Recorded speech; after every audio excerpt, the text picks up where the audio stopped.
We will now call to order the City Council meeting this Tuesday, October 15th, 2024, at 6:30 p.m. in the council chambers with Mayor Terry Darcy presiding. Councilman Mudron will lead us in giving the invocation, followed by the Pledge of Allegiance.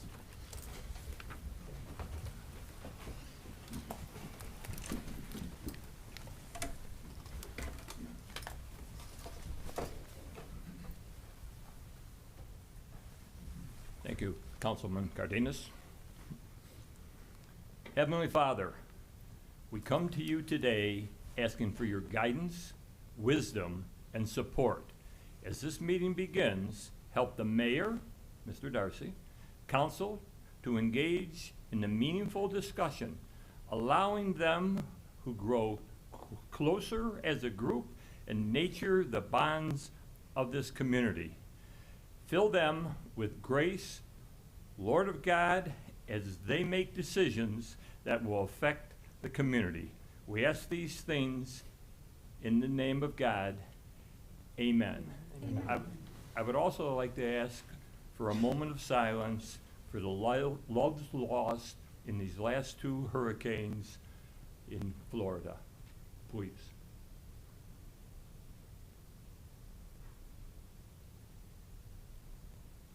Thank you.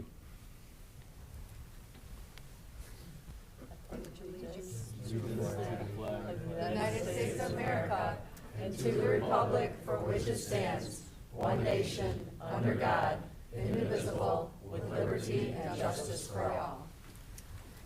I want to shake everybody's hand.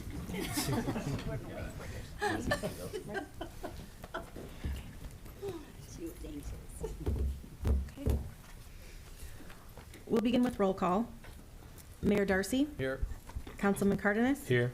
Councilman Clements. Here. Councilman Guerrero. Here. Councilman Hug. Here. Councilwoman Ibarra. Here. Councilman Mudron. Here. Councilwoman Quillman. Here. Councilwoman Reardon. Here. Under Mayor is a proclamation proclaiming October 24th, 2024 as United Nations Day.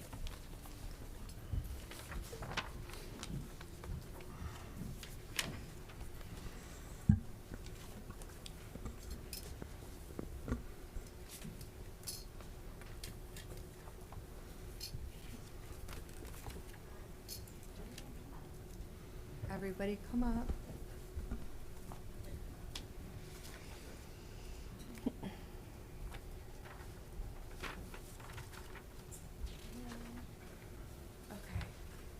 Proclamation. Whereas the world continues to seek the road of peace and international cooperation through the United Nations. Whereas the United States is a unique organization of independent countries that have voluntarily joined together to work for world peace and economic and social progress, and is the foremost organization in the world working for women's rights and the advancement of women.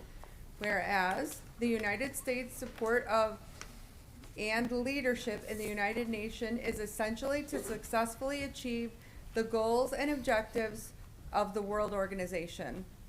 Whereas all citizens of the United States and throughout the world are encouraged to observe the birthday of the United Nations on October 24th, 2024. Now, therefore, I, Mayor Terry Darcy, City of Joliet, on behalf of the Joliet City Council, do hereby proclaim October 24th, 2024 as United Nations Day in the City of Joliet, Illinois, in recognition of the commitment of the United Nations, Zonta International, and the Zonta Club of Joliet to the advancement of the status of women internationally, nationally, and in the Joliet area. Signed, Mayor Terry Darcy.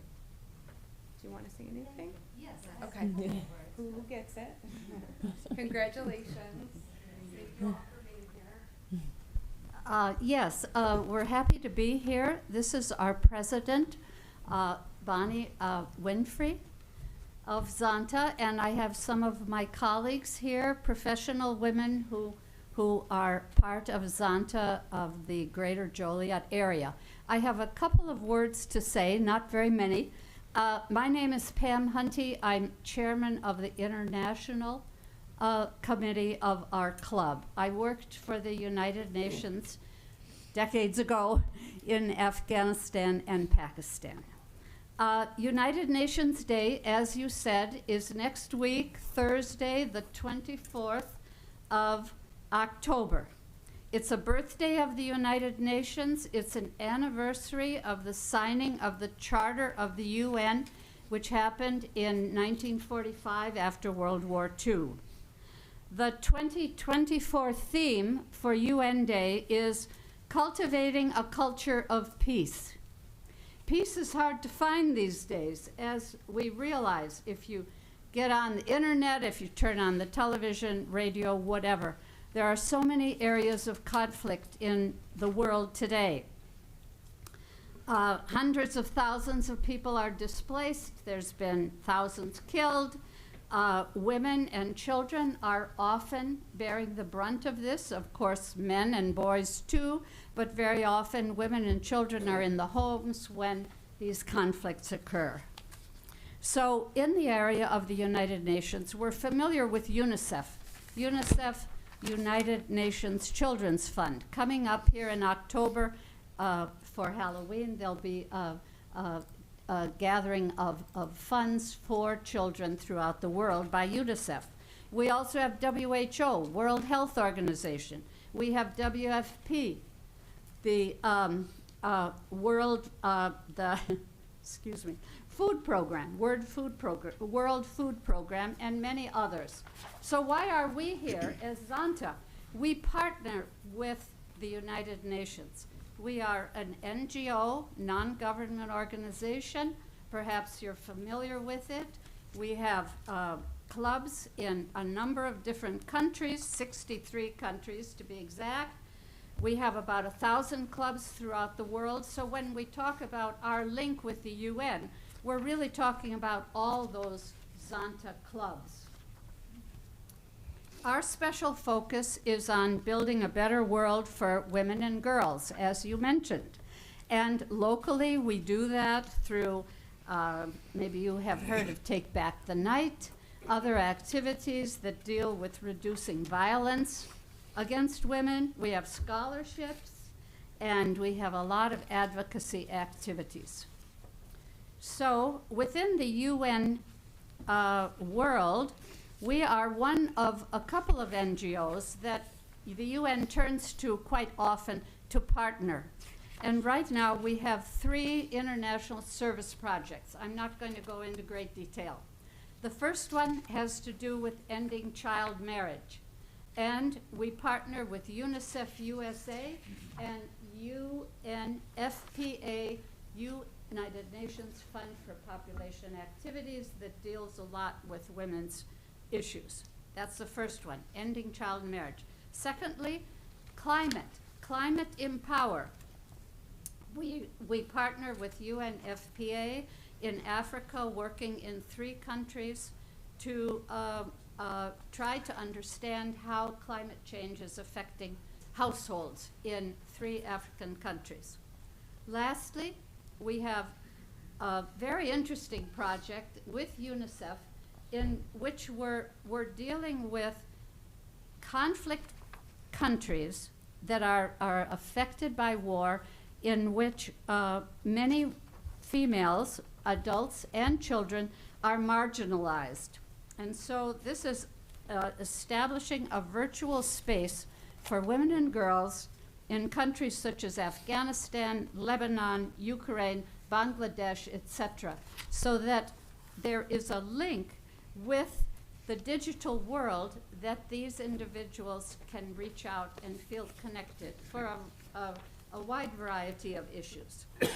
So in the end, I just want to say, remember next Thursday, remember UN Day, remember the UN that's working very hard for a number of humanitarian projects and trying very hard for peace throughout the world.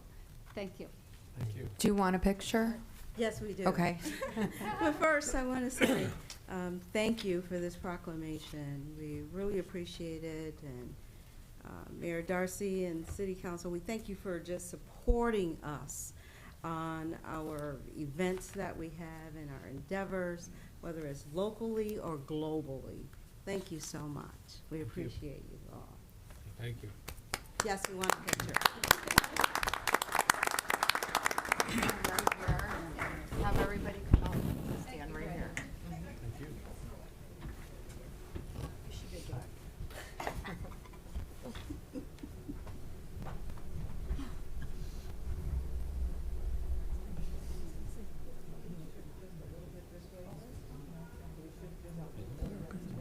This way. A little bit more, a little bit more, a little bit more. And hop, move to the right. Good. Gotta get one more lady in.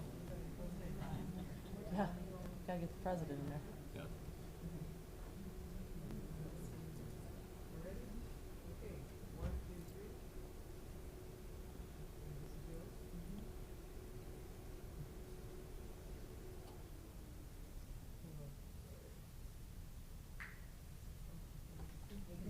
Thank you. Thank you. Thank you. Thank you. Welcome as always. See you again, Joe.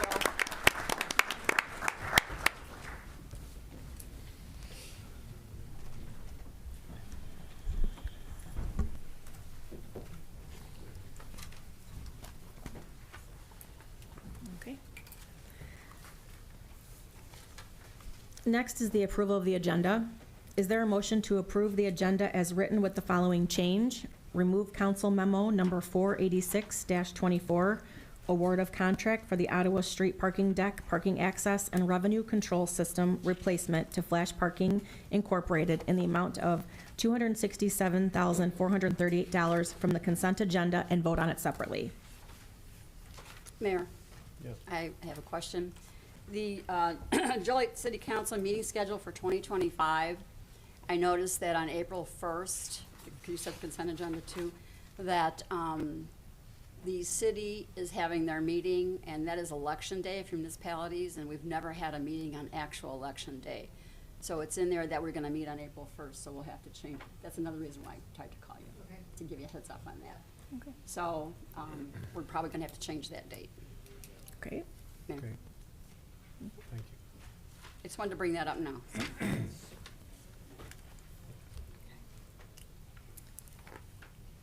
So moved. Second. It's been motioned and seconded to approve. Councilman Cardenas? Aye. Councilman Clement? Aye. Councilman Guerrero? Aye. Councilman Hug? Aye. Councilwoman Ibarra? Aye. Councilman Mudron? Aye. Councilwoman Quillman? Aye. Councilwoman Reardon? Aye. Mayor Darcy? Aye. Motion carried. Next is citizens to be heard on agenda items. Is there anyone who would like to speak on an agenda item? I'm here to speak on 506-24. If you build it, they will leave. I respectfully ask for a yes vote to build the Cunningham Park. Removing the predators and pedophiles is the goal, and it is the greater of two evils at that location. We are forced to do this by a bad judicial ruling and by ignorance and inaction by the Illinois General Assembly to enact a law to comply with this ruling. Let New Day Apartments and NARSOL, the National Association for Reasonable Sex Offense Laws, cry all they want. They don't live here. The citizens of Joliet do. Our voices are the ones to heed. Please vote for this park, and let's get the very dangerous people out of our city. Thank you. Thank you.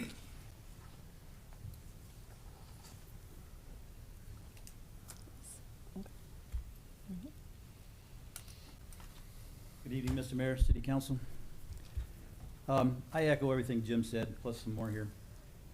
The pedophile palace, as we referred to it, commonly referred to it, I want to thank you, Mr. Mayor, City Manager, for getting us off a dead center after 2 years of past administration talking about it, not doing anything. Greatly appreciate the effort to get this thing on the agenda and get this thing going.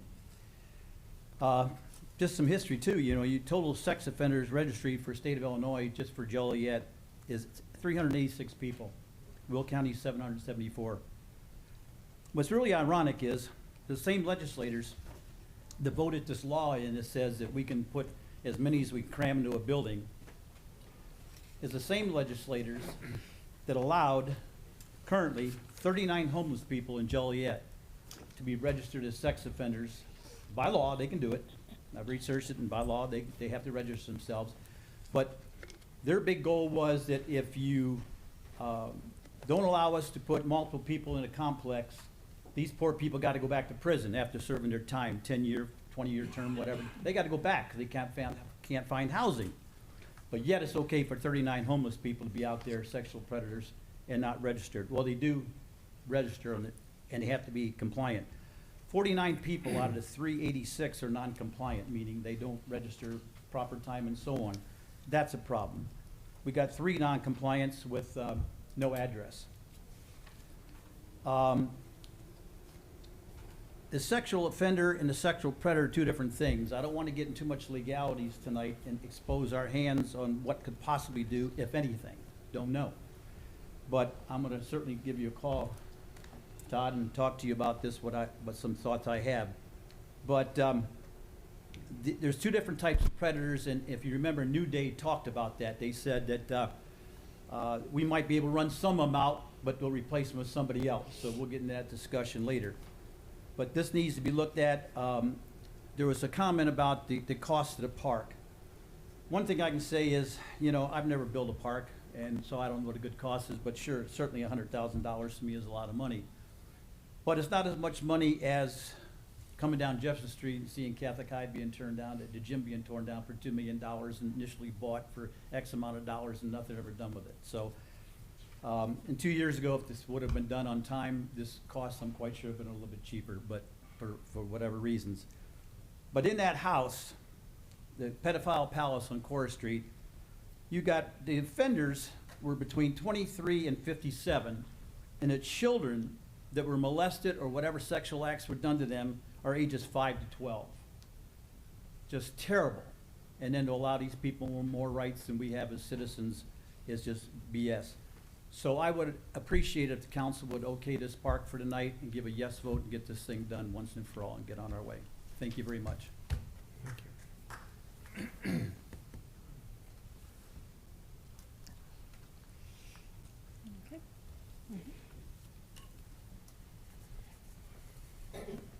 Good evening, Mr. Mayor, City Council.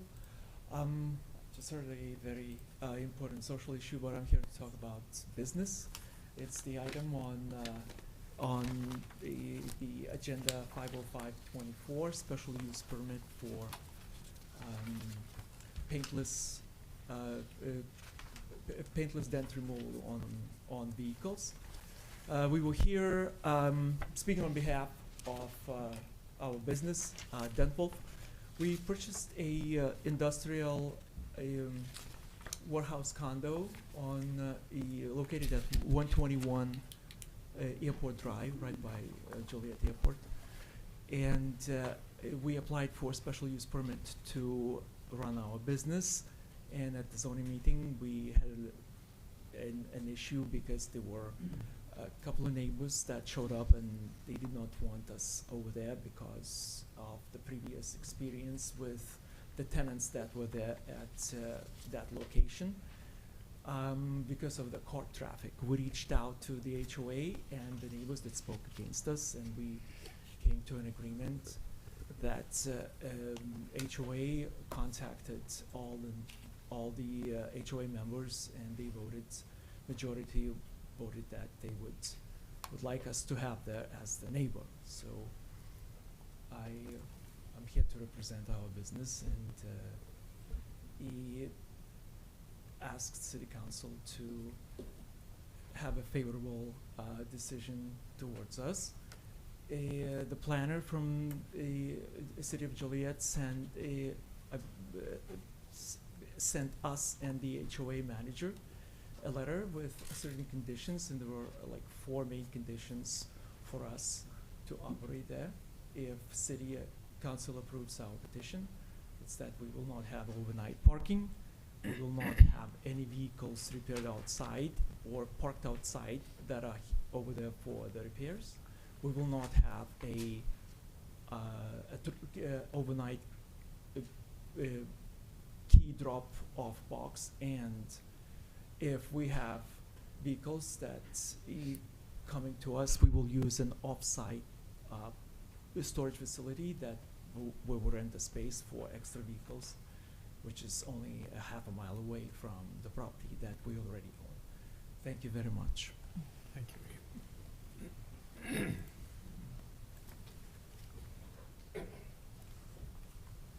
Is there anyone else who would like to speak on an agenda item? Okay, seeing none, we will move on to council committee reports. Diversity and Community Relations. The Diversity and Community Relations Committee met here in the council chambers. On the committee and present were myself, Councilman Clement, and Councilwoman Ibarra. We had only one item on our agenda. It was a non-voting item. It was simply a presentation from Lori Carmine on the special event permitting process. The committee was spurred on, of course, by the lack of a Mexican Independence Day parade this year, but we wanted to make it very clear that the purpose of the committee was to explain the process of special event permitting in general, as it applies to any special event within the city of Joliet, including any and all parades, but also block parties, events that require food trucks, and all of that was gone into in detail with the presentation.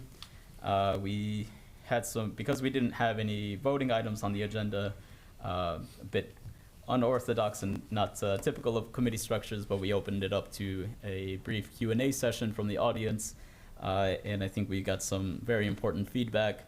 We heard from different community members, individuals, and representatives of different community organizations, their experience with navigating the portal application on our website.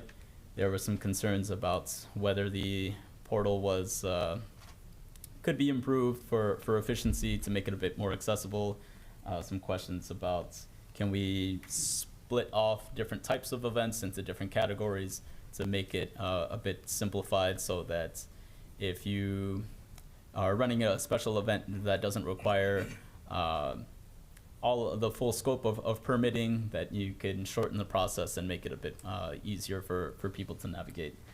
We heard from representatives from a few different community organizations, including the Latino Economic Development Association, the Joliet City Center Partnership, just to clarify who is organizing these different special events through the city, and then again to clarify that the city of Joliet as an entity is not the event organizer for these special events. There are a couple of events throughout the year, including our holiday parade, that are in some capacity sponsored by the city of Joliet, but are not fully organized by the city of Joliet as an entity. So I think we got some important clarification that was made.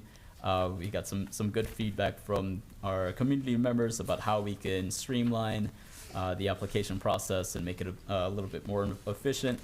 And of course, there were some questions about new parades happening in the city, if someone were wanting to initiate that process. And we certainly invite everyone if they would like to have special events, if they would like to have more parades throughout the city, that it really just requires that initiative on their behalf to begin that process, and that we are certainly open to having more different types of parades and different types of special events. But again, to clarify, the city of Joliet does not organize special events. We simply approve the application after it's been submitted to us. So, Councilman Clements, Councilwoman Ibarra, anything you'd like to add? Just that we welcome diversity. A very diverse city is a happy city, but we do not sponsor financially parades. So that's all I have to say. Thank you. I think we just want to add the turnaround time and with the application process is about 3 months. Right. So if you know you're going to have it yearly, if you want to get the application rolling early. And yeah, and that was part of the feedback that we got, and the reason for considering perhaps different categories of special events. A parade naturally is going to take months of planning, but if there's a business that wants to have a ribbon cutting, a grand opening ceremony, and they're going to have a food truck on site, that would also require a special event permit. That doesn't necessarily take 3 months of planning to put together. So there's some consideration there to say maybe we split things up into category 1, category 2, category 3 of special events and differentiate the process in that regard. But again, so we had no actionable items on the agenda. It was just a presentation and an opportunity for community members to come in and give us that feedback, which we certainly encourage, and we want to have more of that because these special events, they don't happen without that community engagement. And so other than that, that would be my report, Mayor. Thank you. Okay, next is finance. The Finance Committee met here in Chambers today at 5:30. On that committee is Councilwoman Sherry Reardon, Councilman Larry Hugg, and myself. We started with a presentation that the HR Director, Kathy Franzen, had brought in from a company by the name of Creative Planning, who brought this presentation on our 457 plan. We, the city, have about half of our employees under the plan. Over $100 million in assets are in the plan. The presentation was given by a fellow by the name of Vince Aguero, who has made this change at a handful of other cities and feels, and is proved up, I should say, that hundreds of thousands of dollars in fees can be saved by using his company. This is going to be looked further at before it goes out for bid to see if this can really be handled. The thought is that they could negotiate better handling fees from the investment companies or / insurance companies that are being used today. That'll be, we'll see. The rest of the meeting, there was two more parts of the meeting. Finance Director Kevin Singh gave a quick but in-depth presentation on where the 2025 operating budget is. It's well on its way for further scrutiny at our November meetings, with it being voted on then in either our first or second meeting in December. They are working with all the heads of the department, as well obviously as the city manager, Beth Beatty, on this. Lastly, we had a slideshow from the library. The library is looking to remodel the facility on Black Road. So I think everybody knows the Burnham project here on Ottawa Street got completed. The Black Road, which gets referred to as the new library, actually was built in 2002 with really no upgrades to speak of since then, from carpeting to walls to sectioning off that is heavily needed. Their adjustment in funds for more than half of the last 15 years, the change in their budget is up less than 20%, which does not compete with inflation that's up over 30%. I think we all know the amount of citizens we have here has grown greatly. We're over 150,000 people. People are using both libraries extensively, and the ask is for us to lend them the money, which we would be lending them the money and they would be paying us interest. So as Kevin Singh presented, this would be an investment that no different than other investments that we have, and maybe a little better because we do control the levy that they get their money from. This will be moving, it is not on our agenda today. It is moving further along as time goes on. Then we had the monthly financials as well as travel and personnel was presented to us. Sherry or Larry, anything else? You got it. That would be my presentation. Thank you. Okay, the last committee report will be Public Service. Public Service Committee met this afternoon at 4:30 here in council chambers. On the committee and in attendance was Councilwoman Reardon, Councilman Mudrin, and myself, as well as the Director of Public Works, Greg Ruddy, and Allison Swisher, the Director of Public Utilities, and some of their staff. We had 6 contracts we looked at. 2 of them were essentially one for $68,000, almost $69,000, one for $69,000. They were both wastewater treatment parts that needed to be purchased and installed to repair the wastewater treatment components in the system. Then we did look at a $40,000, not to exceed $40,000 contract with Wunderlich Malik Environmental. That's essentially the consultant that we use for what's called our SCADA system, the Supervisory Control and Data Acquisition Systems, essentially the brains of the water and sewer system, computer-based. There's 5 sites, or 5, I should say, sections of the SCADA system. So that was pretty routine, and we looked at that. We also had looked at a professional services agreement for the I-80 and Center Street Interchange Interceptor Rehabilitation Design, engineering contract with RJN Group for $141,700, and also had approved payment for emergency repairs from a water main break at 2200 in the 2200 block of Glenwood Avenue to Aries Incorporated for the amount of $277,000 and some change. So all of those items unanimously were approved to be sent to the full council by committee with recommendation that the council approve. One was 1871 award of contract for the Ottawa Street parking deck, parking access and revenue control system, the automated payment system, for $267,438.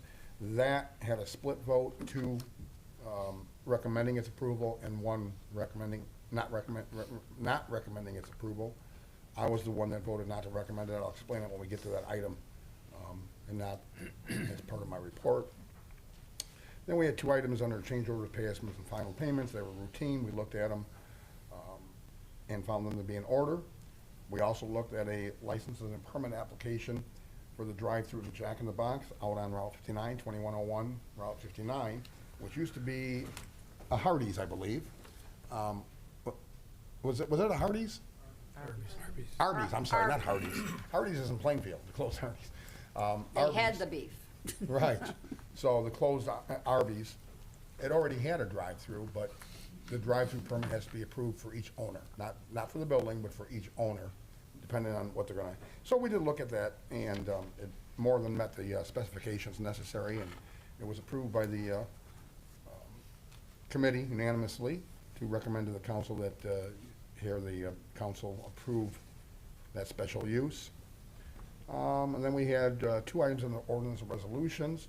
One is basically there's a resolution stating the city of Joliet's intent to effectuate assignment of the Chicago Water Supply Amendment and related easements, permits, and approvals. In other words, now that we have the Water Commission, it was always agreed on that ultimately everything to do with the agreement with Chicago for the water coming in to Joliet and the other communities that are now part of the commission would be transferred from Joliet to the Water Commission once it was formed, and it's been formed for some time now, for a few months, and so they will be taking control of that agreement. Nothing will change in the agreement. That's part of the agreement. I'm using the word agreement quite a bit on this. Then we had a resolution approving an agreement with the Illinois Commerce Commission and the Illinois Department of Transportation for Phase 1 engineering services for the Laraway Road grade separation and roadway improvements project. They have concerns of the traffic on there, and so looking at grade separation, it's a project that the state has set aside $20 million for, and initially it's $3.5 million for Phase 1 engineering. So all the engineering would come out of this $20 million. Whatever was left would pay for the actual construction if it went that far. And the construction estimate is $40 to $60 million. Anything not covered by the state or by finding a grant at some point would have to be paid by the city. So that, again, that was another item that had a split vote. 2 members voted to send it to the full council with a recommendation to approve, and 1 member, myself, voted not to recommend it. And again, I'll address that as a council member when we actually discuss it during the meeting. And that's pretty much everything, I believe, unless I forgot something, Councilman, Councilwoman? Good. All right, with that said, Mayor, that will be the Public Service Committee report. Thank you. I show no other reports. Under consent agenda, approval of minutes. It is recommended the minutes of the pre-council meeting held on September 30th, 2024, and the council meeting held on October 1st, 2024, stand approved as recorded. Invoices to be paid. It is recommended this report be approved. 2025 Joliet City Council meeting schedule. It is recommended the proposed 2025 meeting schedule be approved with the change to combine the pre-council and council meeting on Monday, March 31st at 5:30 due to Election Day on April 1st. Okay, Mayor, but not to criticize, but I'm not sure. Do we have to have a meeting in April 1st, or can it be on the 30th combined? I'm not sure. March 31st. Because it's not the first April, you know. I understand, I have to look into it, it's the first time hearing. So, I don't know if we can do that or not, because that'd be 3 March meetings, even though it's for the April 1st meeting. Can we just table this, put it on the next agenda? Let's do that. Sure. So we'll bring it back. Okay. Thank you. Do we need another vote now to remove this from consent agenda again? Or can we proceed with the meeting? I think you'd have to vote to remove it. Table it. Can I move to table it? Yeah. I'll make a motion to table it to the next meeting. Second. Okay. It's been motioned and seconded. Councilman Clement? Aye. Councilman Guerrero? Aye. Councilman Hug? Aye. Councilwoman Ibarra? Aye. Councilman Mudron? Aye. Councilwoman Quillman? Aye. Councilwoman Reardon? Aye. Councilman Cardenas? Aye. Mayor Darcy? Aye. Motion carried. Okay. Council memo number 485-24. Award of contract for replacement parts for the number 2 primary tank at East Side Wastewater Treatment Plant to Evoqua Water Technologies LLC in the amount of $69,033.36. Council memo number 486-24 was removed from consent agenda to be voted on separately. Council memo number 487-24, professional services agreement for the Public Utilities SCADA Supervisory Control and Data Acquisition System Maintenance to Wunderlich Malik Environmental in the amount of $40,000. Council memo number 488-24, professional services agreement for the I-80 and Center Street Interchange Interceptor Rehabilitation Design to R&J Group Incorporated in the amount of $141,700. Council memo number 489-24, purchase of a replacement automatic transfer switch for the Black Road Lift Station to ASCO Power Services Incorporated in the amount of $68,859.50. Council memo number 490-24, request for approval to purchase a Lenco Bearcat G3 for $403,867. Council memo number 491-24, request for authorization to upgrade Faro scanner for the police department for $65,340. Council memo number 492-24, change order number 1 for the Parkview North Water Main Improvements Project to PT Faro Construction Company in the amount of $66,320. Council memo number 493-24, change order number 2 for the Broadway Street Marion Jefferson Roadway Project to PT Faro Construction Company in the amount of $14,563. Council memo number 494-24, approve payment for emergency repairs in the 2200 block of Glenwood Avenue to Aries Incorporated in the amount of $277,091.40. It is recommended council memo 485-24 and council memos 487-24 through 494-24 be approved. Mayor, Yeah, Joe. Chief Evans, were you gonna show anything on those two items? Yeah, yes, sir. I have a statement prepared if you're interested, and then also I believe there's some photographs that are worth showing. Yeah, 490-24, and then the 491-24, I believe. Would you like me to speak on that? If you don't Councilman? mind, just briefly, just so everybody has an understanding of what we're looking to do. Thank you. I don't know. Council, I'll give you a brief overview of the Bearcat Rescue Vehicle. I was requested, obviously, to give a brief overview of the Bearcat vehicle that will be utilized by the Joliet Police Department Special Operations Squad. The current armored vehicle that the JPD is using is approximately 20 years old and isn't actually owned by the department. In other words, we don't have our own. The vehicle is on loan from ILEAS, a multi-jurisdictional law enforcement support group here in Illinois. And the city of Joliet is responsible for the maintenance on this vehicle, and at the current age and years of service of the vehicle, the costs are amounting to keep this thing working and on the street. The new vehicle has a state-of-the-art tactical features and technology and is entirely ballistic. It will be used in a variety of different applications, such as active shooter scenarios, hostage rescue, and other high-risk, high-profile events that occur here in the city of Joliet. And I'm quite sure that many of you have seen our current vehicle out at our outdoor public events, parades, and festivals, in place and ready and available for our crisis. This vehicle is obviously a crucial piece of life-saving equipment that supports the Joliet Police Department quick reactionary force capabilities and the Special Operations Section as a whole. And as I am a former SWAT guy, I can tell you that the new technology on this is really amazing. Anything further, or do you have a pretty good idea of what we need? I just wanted the public, everybody to see what the dollars are going towards. Tremendous asset Yep. to our agency. Yeah. Thank you. Thank you. Thank you.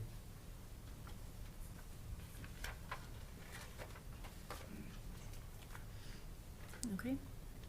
Is there a motion to approve all said consent agenda items? So moved. Second.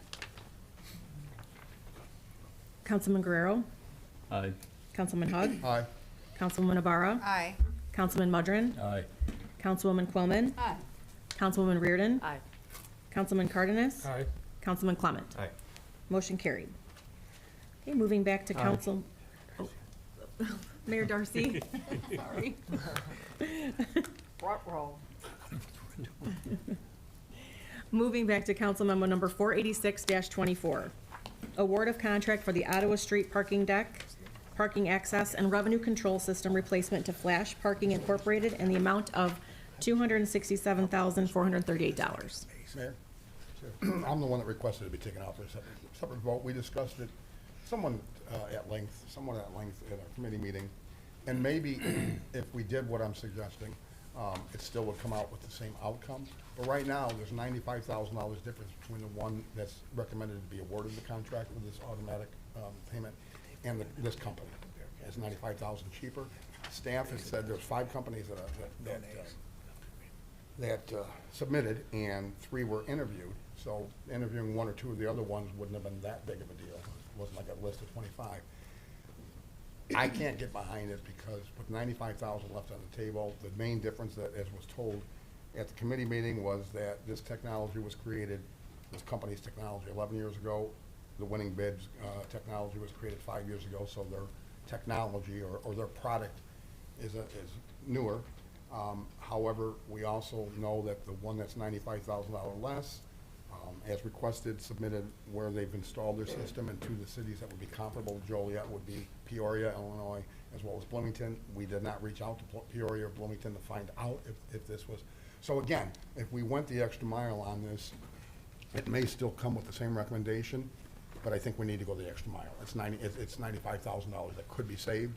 That's why I asked for it to be removed for a separate vote. Thank you. Mayor? Sure. I guess I'd like to ask Mr. Ruddy to go through the vetting process, and I believe you had told us that there has been a parking consultant on, not on staff, but hired for some time. Yeah, that's correct. We've had a consultant for quite some time who prepared the report and prepared the specifications that we were utilizing for this bid. Just a couple reasons why we ended up not interviewing the particular company that reached out to the council members. They're a smaller operation based out of Peoria. They had given us a couple references, again, from Peoria and Bloomington, as Councilman Hug mentioned.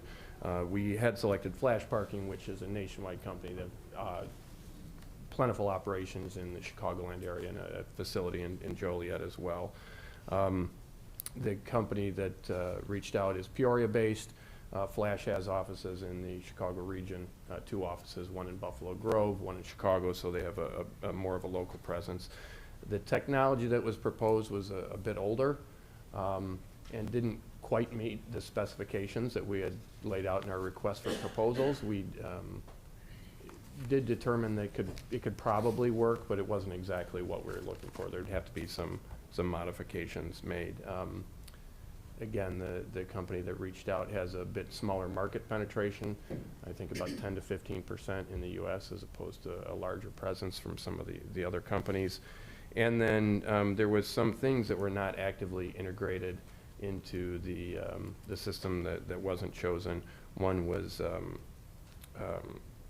integration with prepay ticketing programs for things like Ticketmaster and StubHub.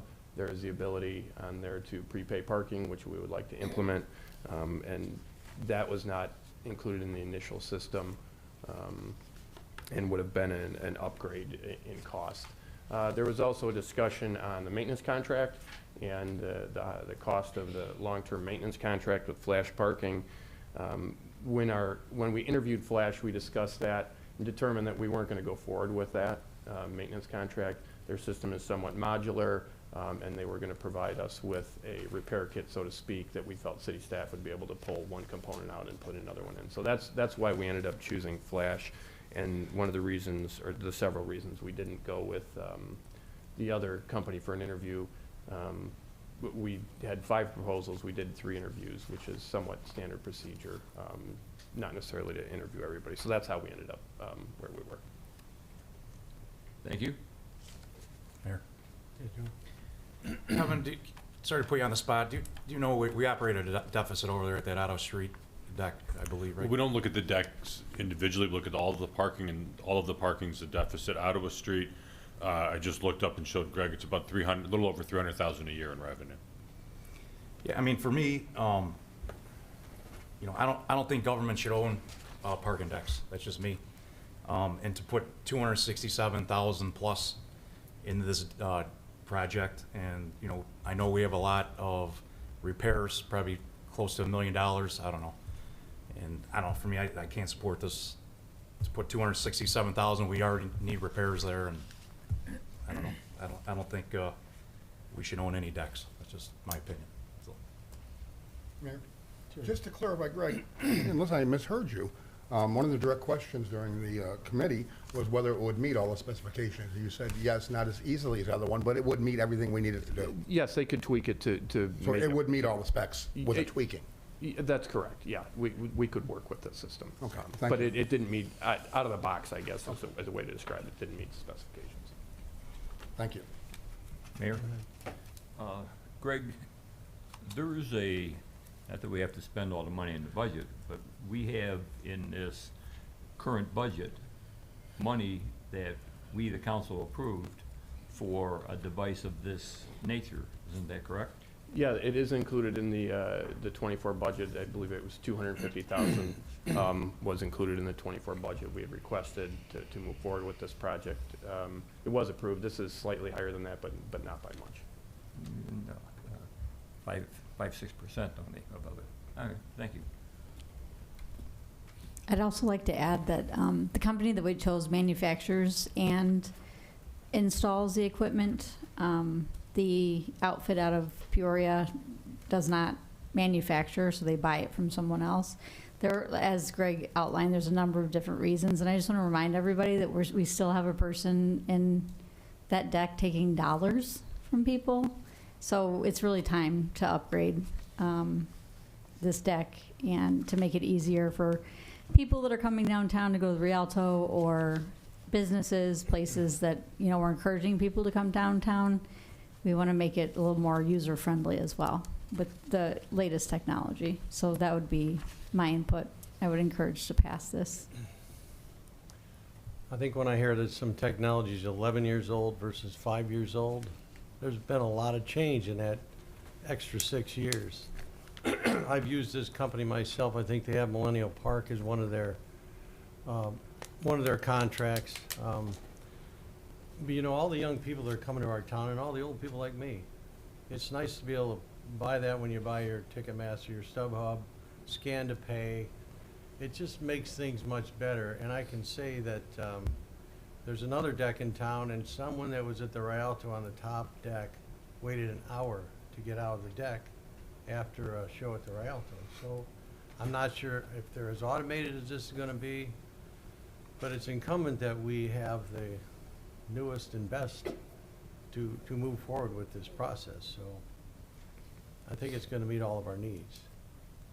Sometimes cheapest isn't best. One quick question, Greg, again, maybe I misunderstood. The other deck, as the mayor referred to, that has the technology and the hardware from the company we chose.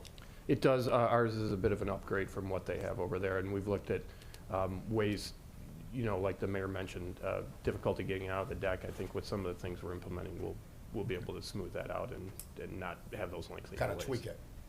Pardon me? Kind of tweak it. You have to tweak. Correct, yeah. Yeah, okay, thank you. Any other comments, questions?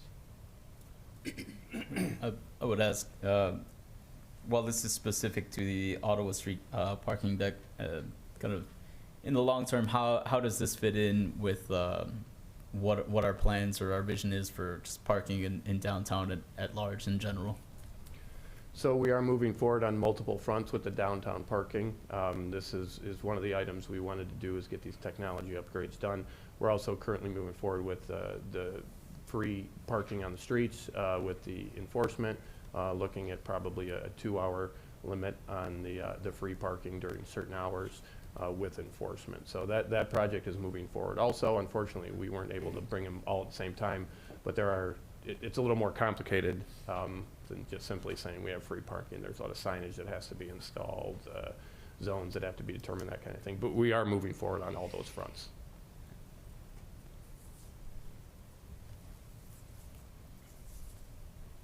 Any other questions? Need a motion? Yep. Motion approved. Second. Okay, it's been motioned and seconded to approve. Councilman Hug? No. Councilwoman Ibarra? Aye. Councilman Mudrin? Aye. Councilwoman Quillman? Aye. Councilwoman Reardon? Aye. Councilman Cardenas? Aye. Councilman Clement? No. Mayor, Councilman Guerrero? Aye. Mayor Darcy? Aye. Motion carries 7-2.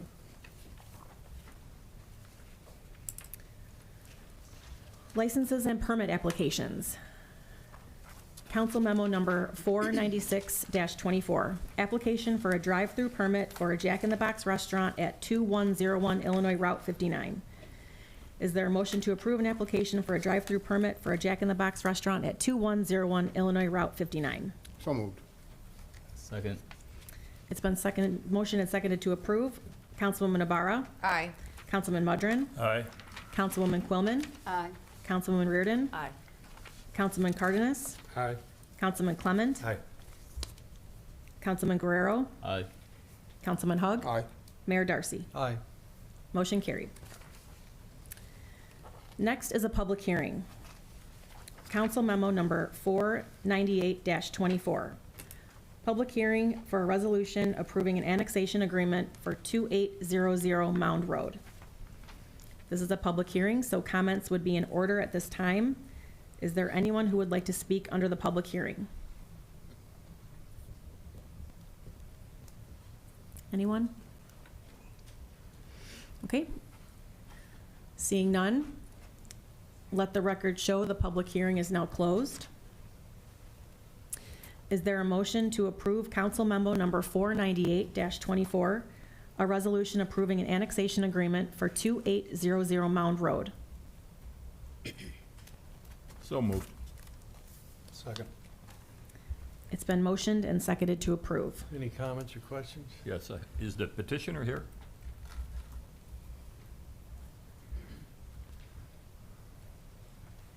Good evening. Ken Carlson on behalf of the petitioner and the owner, John Russ, who's a principal of the petitioner, is also present tonight. And we'd be happy to answer any questions. So I read in here, I've seen the Rush trucks driving around, and I have no idea if the company is successful or not successful, or how successful they are. And obviously, we want all of our companies to be successful. Pursue underground mining. So because you move dirt, you can be a miner now, Mr. Russ? We hope not. That's good, Well, Mr. Carlson. My parents always, good evening, Mayor, City Council, thank you for having us. John Russ here. My parents always taught me that you could do anything you'd want, I guess, so my short answer to that would be yes, but not us particularly. Lafarge, we abut Lafarge to the west, and Lafarge's entire operation is underground right now. Their intention would be to expand their underground operation from underneath the CDT landfill, moving south to the CS railroad line, extracting minerals as they go. Thank you. Yes, sir. That was my only question. Any other questions? Can you explain extracting minerals? Would you mind explaining that? Yeah, so they are underground mining, so it's not a hole from the top of the ground down. They're probably, give or take, at least 300 feet below the surface, and they're excavating limestone horizontally.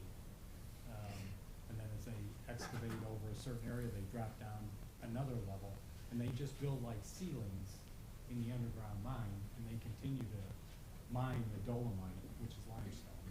They'll bring it out to the east into their open pit mine and process it. And that's what you intend to do on Mound Road? That's already being done on Mound Road. Okay. On the Right. property to the east. Yeah, All they want to do is move over into this 9 acres at some point when they get there. They've got, I think, almost 70 acres underground right now. Can I just ask Greg Rhodey a question? Is it okay? Sure. Is this gonna disrupt anything in the area? I mean, I looked at the Google map and it didn't look like there was too much around. I don't think so. As they indicated, there are already underground mining operations occurring there.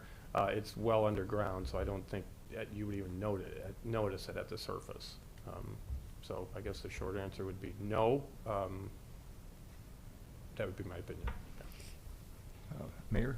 Lafarge, I know they bought the previous one, but that operation, mining operation's been here, I don't know, 20, 30 years? With About 30, yeah, about 30. about 30 years 32 with no issues to any of our knowledge, so Suzanne. Okay, thank you. Mayor? Yeah. Should we be concerned about mine subsidence?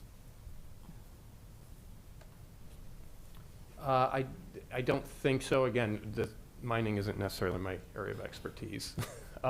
But I know that mining is controlled at the state level, and they would have to go through all the permits and that type of thing. As they indicated, my understanding is they kind of carve out chambers or rooms underground and then move on to the next room. So the support is still there, but there's voids left underground. So Larry, that would be a risk that could be insured against with any insurance company if there's any if they would decide to put buildings on top of it, that would be their consideration. Yeah, I was curious, and that's a good point, Pat, because mine subsidence, depending on the size of the mine, should there be, it's based on collapse, once it's not being used anymore, or even when it's being used, but hopefully it doesn't collapse. But it can affect properties up to a mile away. So that's the reason I asked, and this is not your problem. Lafarge has been here for, you said, 20 or 30 years? 30, I think. Do they carry? Lafarge wasn't, but the people before them were. Do they carry liability enough to cover, any of the buildings, be it residential or commercial, within a mile? That's something, that maybe not be important for this vote tonight. Could you check into that, Greg? And find out? Ken, that mining operation is in Will County, not Joliet or maybe Rockdale, but it's not in the city limits of Joliet, is it? It's Will County. It's Will County. That's correct. Well, I think their primary operations in Will County, they're under the CDT landfill right now, which actually I think is in Joliet. Right, but the main mining operation that's west of us is in the county. Thank you. That's all I have. Anything else? Thank you. Okay, it's been motion and seconded to approve. Councilman Mudrin, Aye. Councilwoman Quillman, I'm sorry, I have to vote no on this to be consistent. Councilwoman Reardon, Aye. Councilman Cardenas, Aye. Councilman Clement, Aye. Councilman Guerrero, Aye. Councilman Hug, Aye. Councilwoman Ibarra, Aye. Mayor Darcy. Aye. Motion carried. Thank you. Thank you. Under ordinances, Council Memo Number 500-24, ordinances associated with the annexation of 2800 Mound Road. This includes an ordinance approving the annexation of 2800 Mound Road, an ordinance approving the classification of 2800 Mound Road to an I-2 General Industrial Zoning District. It is recommended that ordinances be adopted. So moved. Second. Any questions, comments? Thank you. It's been motioned and seconded to approve. Councilwoman Quillman, Well, I'll vote for the annexation, but I'm against the mining, so I'll vote aye on the annexation. And Mayor, one quick question as we go on, if you don't mind. I have asked Jim Torrey to explain special use as opposed to variation of use, because we have so many coming up on this agenda, and a lot of people don't know the difference, if you don't mind. But move on with that. I voted aye for that. Sorry. Councilwoman Reardon, Aye. Councilman Cardenas, Aye. Councilman Clement, Aye. Councilman Guerrero, Aye. Councilman Hug, Aye. Councilwoman Ibarra, Aye. Councilman Mudrin, Aye. Mayor Darcy. Aye. Motion carried. Council Memo Number 501-24, ordinance approving the preliminary plat of Laraway A&R Pipeline TC Energy Subdivision. It is recommended said ordinance be adopted. So moved. Second. Any comments, questions? Thank you. Councilwoman Reardon, Aye. Councilman Cardenas, Aye. Councilman Clement, Aye. Councilman Guerrero, Aye. Councilman Hug, Aye. Councilwoman Ibarra, Aye. Councilman Mudrin, Aye. Councilwoman Quillman, Aye. Mayor Darcy. Aye. Motion carried. Council Memo Number 502-24, ordinances associated with the development of 1249 and 1251 East Cass Street. This includes an ordinance approving a special use permit to allow automotive repair located at 1249 and 1251 East Cass Street. An ordinance approving a variation of use to allow a B3 General Business District use in an R2 Single Family Residential Zoning District located at 1249 and 1251 East Cass Street. It is recommended said ordinances be adopted. I will move to approve, but I would like Jim Torrey to explain the difference for people that don't know what it is. So within our zoning ordinance, there's different categories of zoning. You have your residential zone, which is our R categories. RB is office. B categories are business. I categories are industrial. So there's certain permitted uses under those zoning districts that are just permitted. They don't need special approval from you to, get a building permit or move into a tenant space. There are other categories, your tattoo parlors, your car repair businesses, massage facilities that you've been seeing, cannabis and so forth. Those need special use permit approvals, but they also need the underlying zoning to be correct. So for instance, for automotive repair, you need a B3 underlying zoning, but in addition to that, you also need special use permit approval from zoning board of appeals recommendation, and city council then approval. So in those cases where they want a special use permit for a auto repair facility, let's say, like this next one coming up, and they don't have the correct underlying zoning, the B3 general business. The next one coming up has unusual zoning as residential. So they need a variation of use first to allow the business category, B3, and then on top of that, they need the special use permit approval as well to allow the auto repair facility. So hopefully I didn't confuse you more with that, but that's it in a nutshell, that they don't have the underlying zoning, you know, to just be a permitted use, and they're in that higher category of a special use permit requirement. And just one more question. Which one of these stays with the property always? Special use, isn't it, or is it the variation? No, the variation It's of the use variation. does, the change in the zoning. The special use permit, for some reason, if they abandon that use for a period of a year or more, then they have to reestablish the special use permit. And you'll see that on the Jefferson Street request that's on this agenda. They had auto sales facility there at one time, but that use was abandoned, and now they want to reestablish it. It's gone longer than a year for them to reestablish it, so they need the new special use permit to allow auto sales there. So I know, a couple years back, there was a variation of use that someone wanted to put a business in a single or family residential area. And it was told, it was approved, if that didn't, it would stay with the property always. The variation of use does. Yes. Yes. So once it's a variation of use, it's stuck with the property forever. That's right. Yeah, Thank that's you. correct. So I wanted to establish here, Mhm. so people, when they know what's happening, why we vote yes and no. Thank you. Mayor, question? Mhm. That's District 4, correct? Yeah. Councilman Cardenas, what's your position? Yeah, no, I'm okay with it. I know it's next to the car wash, and there's an auto body shop, and it's in between, so like Cashier across the street from the cemetery.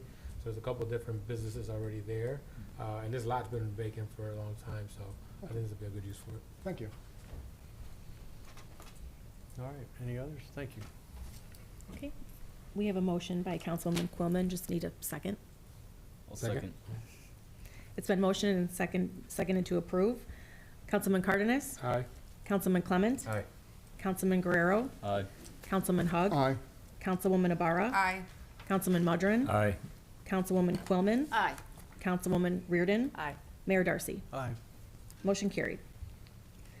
Council memo number 503-24. Ordinance approving a variation of use to allow a hair salon, a B1 neighborhood business use in an R2 single-family residential zoning district located at 1307 Briargate Avenue. It is recommended said ordinance be adopted. So moved. Second. Any comments, questions? Thank you. It's been motioned and seconded to approve. Councilman Clement? Aye. Councilman Guerrero? Aye. Councilman Hug? Aye. Councilwoman Ibarra? Aye. Councilman Mudrin? Aye. Councilwoman Quillman? No. Councilwoman Reardon? Aye. Councilman Cardenas? Aye. Mayor Darcy? Aye. Motion carried. Council memo number 504-24. Ordinances associated with 725 and 805 West Jefferson Street. This includes an ordinance approving a special use permit to allow a used car dealership located at 725 and 805 West Jefferson Street. An ordinance approving a variation of use to allow a B3 general business use in the B1 neighborhood business zoning district located at 805 West Jefferson Street. It is recommended said ordinances be adopted. So moved. Second. Any questions, comments? Thank you. Councilman Guerrero? Aye. Councilman Hug? No. Councilwoman Ibarra? Aye. Councilman Mudrin. Aye. Councilwoman Quillman. Aye. Councilwoman Reardon. Aye. Councilman Cardenas. Aye. Councilman Clement. Aye. Mayor Darcy. Aye. Motion carried. Council memo number 505-24. Ordinance approving a special use permit to allow an automotive dent removal business located at 121 Airport Drive, Unit A. It is recommended that ordinance be adopted. So moved. I have a question about this one. Sure. It said here that the plan commission recommends denying this. Is that prior to the arrangements being made for? Yes. Can anyone answer that? Okay, thank you. Yep. Thank you. One second. Second, What was your question? it was answered. Oh, okay. Yeah. Any other questions or comments? I do see a letter here, by the way, from the homeowners association that they have met all the requirements that they're asked to do, so they're in favor of it. And so to clarify, the zoning board made the recommendation against, then there were accommodations that were made about the overnight parking. That was implemented after the zoning board had already made their recommendation. That's correct. And then planning denied it. Well, it was denied until this homeowners agreed to all the So you stipulations. have the letter, Mayor, then? I do, yeah. I've got Okay, the because letter. I don't have that. It's 18 in favor, 3 not in favor, or no, 13 votes in favor, 3 not in favor, 2 non-response. So it's a majority of the homeowners, or the association agreed they wouldn't have a problem with it, Okay. with stipulations that are in here that they are willing to meet. Right, I was just, because ZBA and planning both denied it, that's why I was questioning that. But this came after the meeting? It was just zoning board that this went to. Just zoning board denied it. This did not have to go to plan commission. And yes, the letter came in after the denial, after conversations with the petitioner. Okay, so is this a misprint? Plan commission recommended denial 5-0? No, that's not a misprint. But if you, But he said plan commission didn't deny it. Can you just tell me that? He just said it went to zoning. It did not go to the plan It never commission. went to plan? Well, that's a Councilwoman, misprint then. the email from the homeowners, you can pull it up, it's in the packet, the electronic packet. No, but I'm just talking about, it says right here, plan On commission the recommended agenda. denial, so yeah, it does say plan commission. that's why I'm questioning that. Right. Is that a typo?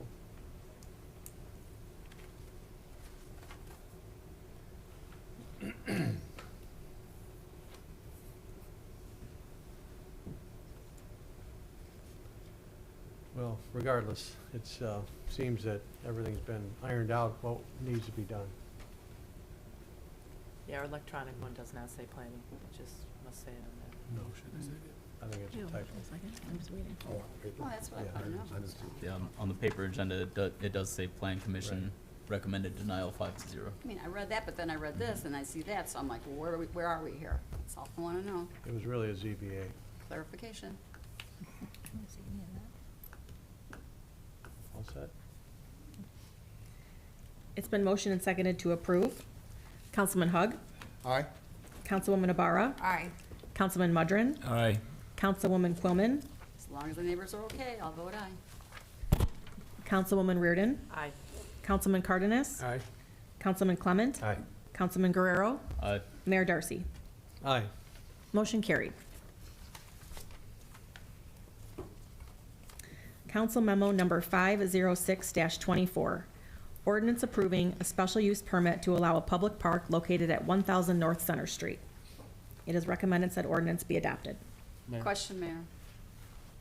Go ahead. Oh, so, I spoke to Dustin here a little bit earlier about the costs of all these itemizations that we got, what was gonna cost, and, I did get some emails today and a couple of phone calls. I'm wondering why we couldn't do some of that in-house rather than, bid it out. So, I'm gonna let Dustin explain that. Sure.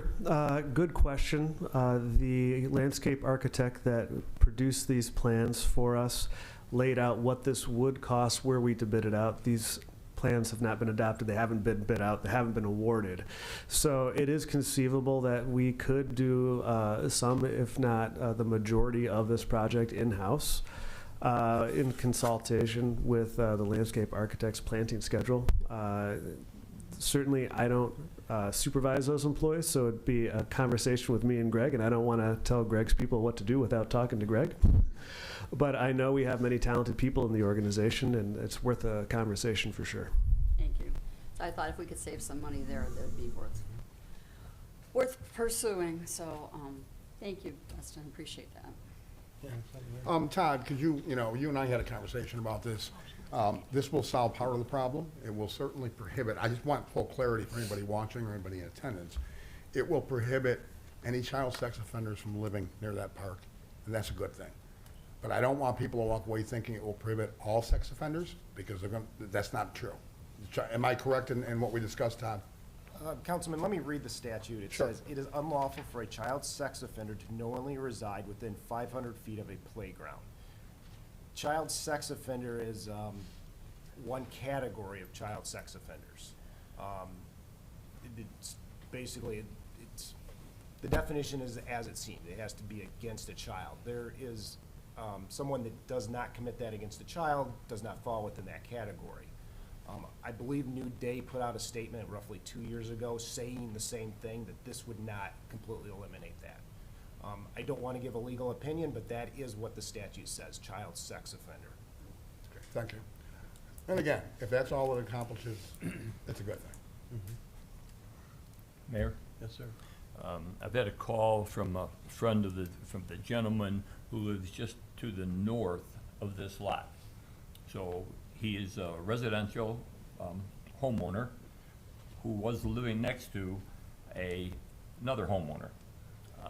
Since that time, that house has been torn down, and we're looking to put a park there.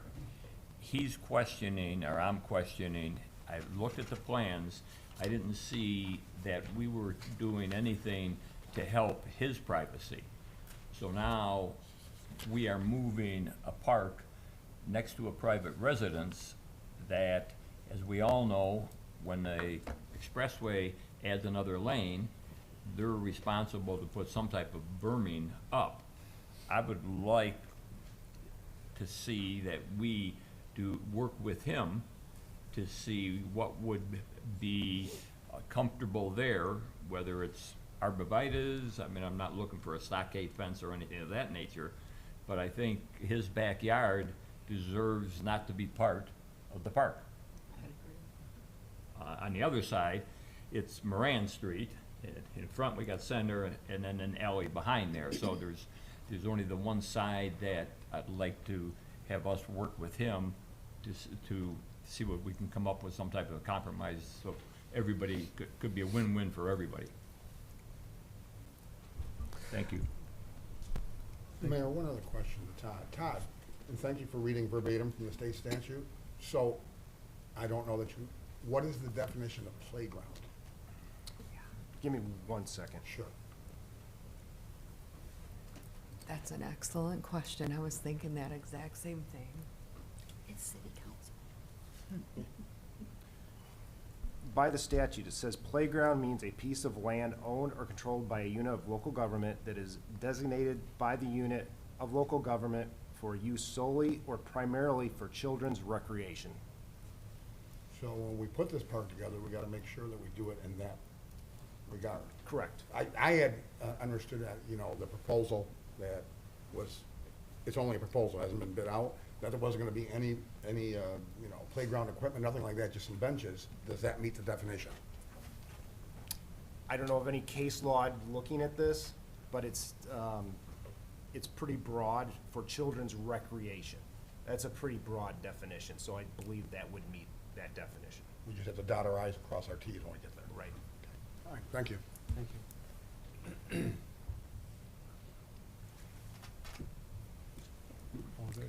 It is recommended said ordinance be adopted.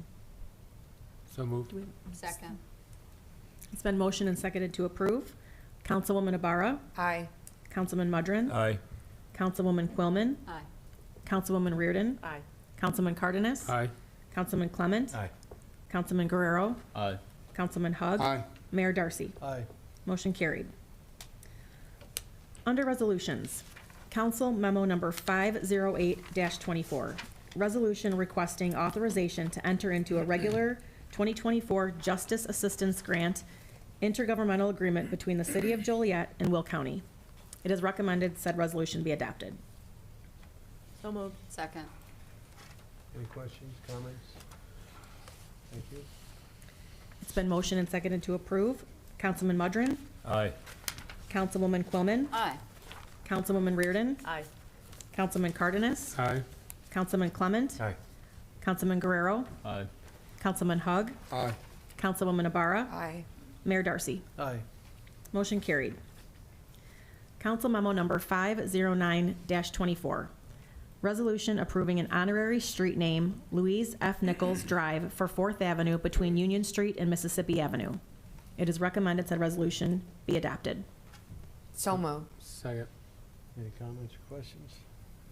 Thank you. It's been motioned and seconded to approve. Councilwoman Quillman? Aye. Councilwoman Reardon? Aye. Councilman Cardenas? Aye. Councilman Clement? Aye. Councilman Guerrero? Aye. Councilman Hug? Aye. Councilwoman Ibarra? Aye. Councilman Mudrin? Aye. Mayor Darcy? Aye. Motion carried. Council Memo Number 510-24, resolution stating the City of Joliet's intent to effectuate assignment of the Chicago Water Supply Agreement and related easements, permits, and approvals. It is recommended said resolution be adopted. So moved. Second. Any questions? Thank you. It's been motioned and seconded to approve. Councilwoman Reardon? Aye. Councilman Cardenas? Aye. Councilman Clement? Aye. Councilman Guerrero? Aye. Councilman Hug? Aye. Councilwoman Ibarra? Aye. Councilman Mudrin? Aye. Councilwoman Quillman? Aye. Mayor Darcy? Aye. Motion carried. Council Memo Number 511-24, resolution approving an agreement with the Illinois Commerce Commission and the Illinois Department of Transportation for Phase 1 engineering services for the Laraway Road Grade Separation and Roadway Improvements Project.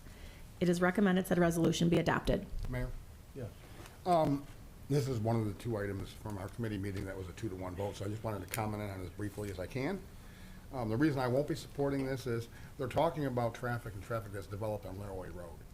The reason that's happened in May, that's what's to be determined, creating something that's dangerous, is because the formerly industrial access road known as Walter Strawn, for political reasons, was shut down to try to kill North Point, which it didn't do.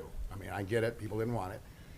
That's what's causing the predominance of any perceived problem on Laraway, on that segment of Laraway. It's, if Walter Strawn had been kept open as an industrial throughway, like it had been for years, you know, decades, maybe a decade or two prior to that, and politics hadn't played, and the bridge had been built, and now it's going to be built elsewhere, we wouldn't have this problem. So IDOT did side with Elwood to close Walter Strawn, and that's said and done. But this is, you know, a problem created by doing something that made no sense at the time, now created another problem. It's well beyond the butterfly effect. That'd be like somebody setting my garage on fire and telling me I have to put it out. So I wanted to explain why I was against it, because actually what would solve any problems related to that segment of Laraway would be if they reopened Walter Strawn and put the bridge in. That would solve a lot of problems. So that's what I had to say.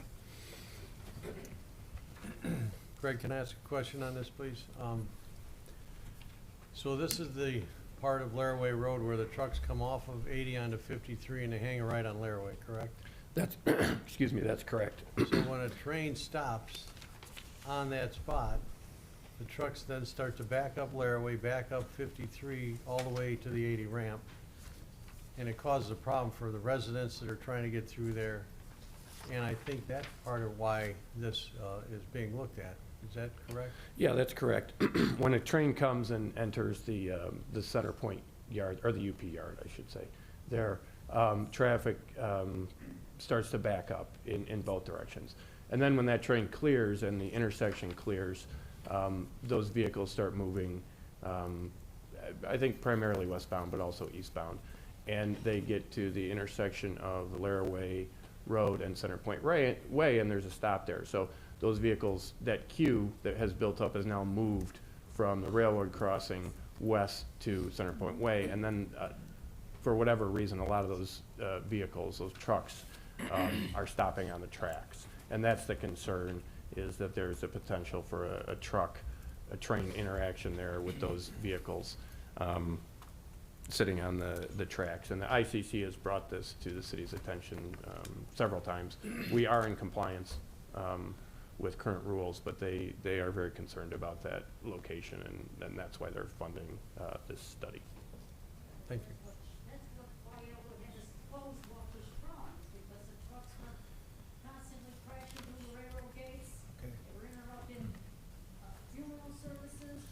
Kathy, we're in the middle of a vote. I'm sorry. We've got to get this vote going. Any other, well, I guess we haven't got a motion or anything yet. No motion yet. Okay.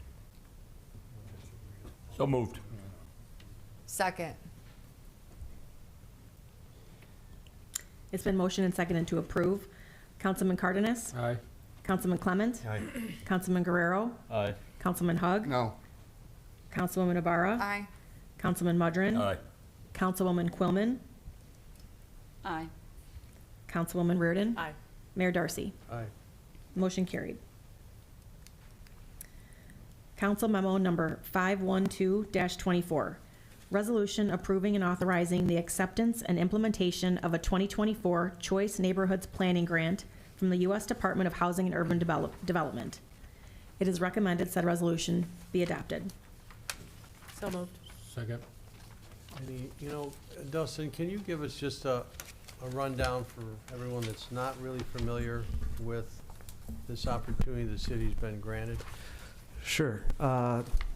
This grant award is for the city of Joliet to have about a 24-month process, predominantly having intentional conversations with our residents about how we can improve three factors that HUD would like us to focus on. So HUD has this opportunity, and we said that matches pretty much what we want to accomplish. It talks about how to improve housing, and a common misconception when you see the Department of Housing and Urban Development is this is about adding XYZ kind of housing. It can bolster or improve existing housing, single-family housing, market rate housing, things like that. There's not a prescribed outcome. This is just a planning grant to look at the housing stock that we have in ways that a city, in our case us, can improve the quality of that housing stock. Looks at how to improve the lives of youth and their families, and that could comprise of recreation facilities, programs, workforce development, things like that, very wide-ranging. And then neighborhoods, so you look at infrastructure, community centers, and community assets.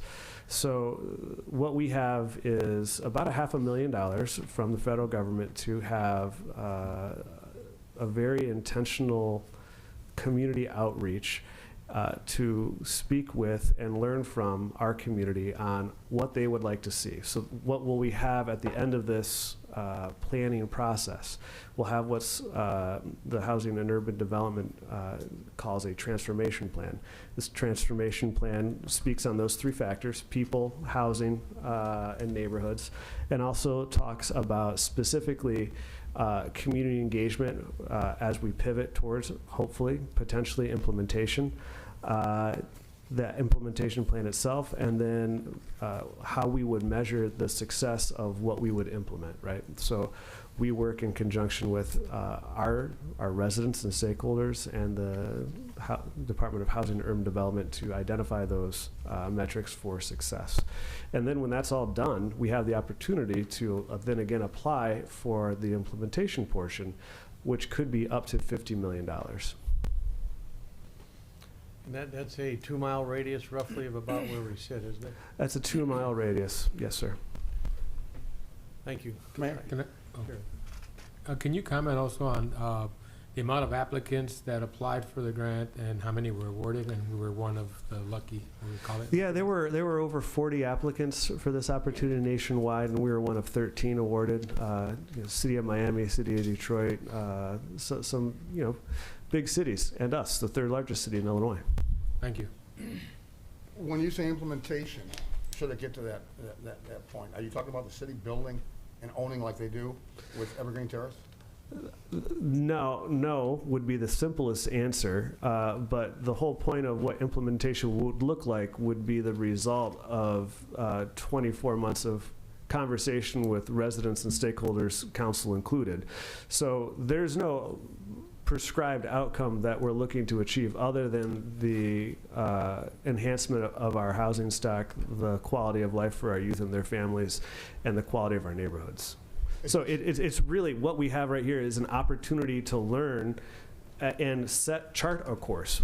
This isn't something you kind of back yourself into and go through the motions with, and then you kind of like get $50 million from the federal government. This is a whole process. This is going to be, quite frankly, a lot of work and a little bit of, it's kind of intimidating.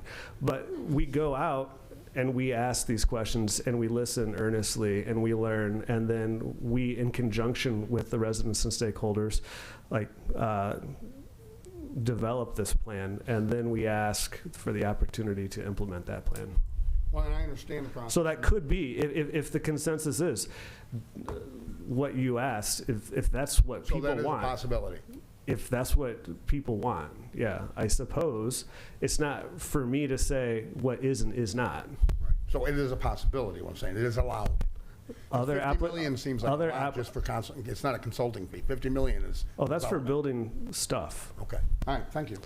And I'm going to add to that, too. I know that when we met with the Urban Land Institute panel last week, this can integrate with private capital, so you can really leverage it to do even more. And they perked up a little bit when they heard about this.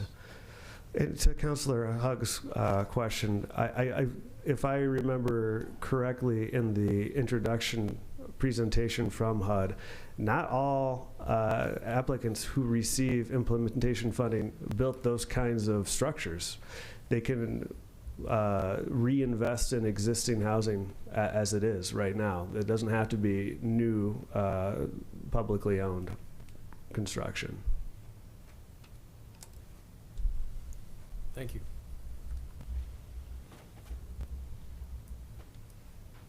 Okay, it's been motioned and seconded to approve. Councilman Clement? Aye. Councilman Guerrero? Aye. Councilman Hugg? No. Councilwoman Ibarra? Aye. Councilman Mudrin? Aye. Councilwoman Quillman? Aye. Councilwoman Reardon? Aye. Councilman Cardenas? Aye. Mayor Darcy? Aye. Motion carried. Next is the city manager's report. Good evening, everyone. Halloween is just around the corner, so I want everyone to know that our trick-or-treating hours in Joliet are from 4 to 7 p.m. on Thursday, October 31st. For those who are not participating, we've prepared a non-participation sign for residents to download and print, and it can be found on our website. Halloween fall decor map is also available online, so this is an easy-to-use map that will make finding spooky and fun seasonal decor within the city of Joliet simple for everyone. Submissions are now open through Friday, October 25th. The map is available for viewing until Friday, November 1st. So if you are submitting your home and your spooky decorations, make sure the address you're submitting is within Joliet city limits. Snow removal, this Friday, October 18th is the last day to sign up for the city's senior disabled snow removal program. We are able to do this program through our Community Development Block Grant Funding, CDBG, and it's designed to create accessibility for eligible seniors and persons with physical disabilities by removing snow from a paved driveway and service sidewalk to one's home. Information about the program is on the city's website. If you do not have access to a computer, please let us know and we will make appropriate arrangements to get you signed up. We've had a lot of events in the past few weeks, so I'll highlight a few of them, and the mayor will surely go into more detail in his report. I attended the Swords and Plowshares exhibition at Joliet Area Historical Museum on Thursday, October 3rd. The Joliet History Museum unveiled an exhibit on the arsenal and showed a documentary that was produced to highlight the history of the arsenal. I represented the city along with Chief Evans and Councilman Clement at the Illinois Probation and Court Services Association Awards Banquet held at the Holiday Inn and Suites Southwest at 1471 Rock Creek Boulevard. Several hundred representatives from around the state were in attendance. This is the first time the conference was in Joliet. It was a really fun time. I also attended the terrazzo ribbon cutting along with our clerk and several staff members. Congratulations to Chef Rick Bayless on a wonderful restaurant. The next day, I attended the Joliet Philanthropy Recognition Awards Banquet at the Renaissance Center. It was really well attended. It was an event that highlighted each not-for-profit, not every single one, but a majority of our not-for-profits here in Joliet chose one person that goes above and beyond for that organization to be honored at the event. The brunch was delicious, and it was really fun to see those members of our community who give the extra mile be recognized. So it was a really great event. Councilman Quillman was also there doing Channel 6 interviews. So if you tune in, you can see myself and the mayor and Councilman Cardenas. I think we all were interviewed by Jan. It was a really fun event. The mayor will speak more about this in his report, but I was pleased to attend the opening ceremony for I-55 at Illinois 59 Access Point for the Rock Run development. I want to take this opportunity to congratulate Joliet Apparatus Operator Paramedic Brian Hertzman on being chosen the Firefighter of the Year by the Exchange Club. He was selected for his efforts in developing the community paramedicine program. That was also a wonderful event. I accompanied the mayor to the Joliet Junior College State of the College address, and as always, I was very impressed with all the wonderful things happening at JJC. Finally, I attended the rededication of the gardens and arbors at the gazebo along 129th Infantry Drive, right around the corner from my house. Councilman Mudrin spoke along with State Senator Rachel Ventura. The improvements were made possible by a $25,000 grant from Canadian National's Eco Connections from the Ground Up program. Thank you to the many volunteers who spent time planting native flowers and grasses along the pond's walking path. I also want to thank our Joliet planner, Jane Bernhard, City Arborist Jim Tiber, and Chairperson Rita Wenwick, and the members of the Tree Advisory Board for all of their hard work. That concludes my report. Thank you. Okay, next we have public comments. Is there anyone who would like to address the council this evening? I'm always good for that. Okay, thank you everyone for your yes vote on the park. Just a heads up, the Narsol group I mentioned earlier, they will write a nasty editorial about us. Hopefully this time they spell my name right. This coming Saturday, the 19th, from 6 to 9 p.m. at the Wietendorf Center, 17840 West Laraway Road, the charity event Men Who Cook, sponsored by the State's Attorney's Office. It is for the Children's Advocacy Center of Will County. Tickets are $40, 2 for $75. This program in this place, this advocacy center, saves a lot of children's lives. I know two children who had their lives saved by the good work that these people do. So I encourage everyone to attend. I'm actually in the competition this year, so come try my food. I've been gone for a while, so I haven't made many of these meetings, but there's a lot of stuff that's happened that I'd like to comment on now. First, the public relations position. When that was first proposed, I came to a meeting and said that was very definitely needed, because at the time we had someone running around town telling lies and misinformation, and I think that was doing Joliet a great harm.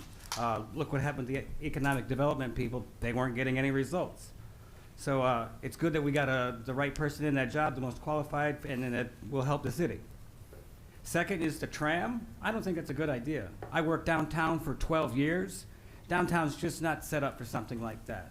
too many one-way streets, no centralized parking. The best thing to do would be free parking. That would help all the downtown businesses we got that a lot of my friends own.